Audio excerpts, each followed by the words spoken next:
আমি বলতে পারি আল্লাহ ওই যে দুনিয়ার জমিনে আমার মুসলমান ভাই এবং বোনেরা ফেনী এবং নোয়াখালী লক্ষ্মীপুরে সহ চট্টগ্রাম এবং উত্তরবঙ্গের যে সকল জেলাগুলো প্লাবিত হয়েছে বন্যায় আমি তাদের পাশে দাঁড়িয়েছিলাম।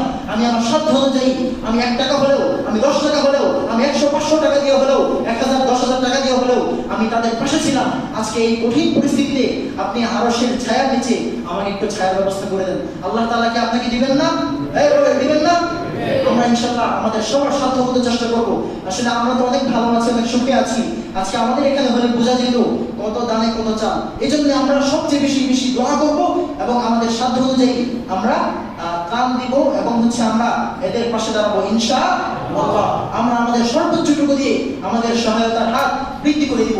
এই এলাকায় অনেকে বলেছেন, আমাকেও আজকে ফোন করে আমাকে বলেছেন তিনি যে হুজুর রাসেল মোল্লা সাহেব একজন ব্যক্তি, উনি বলেছেন যে এখান থেকে যদি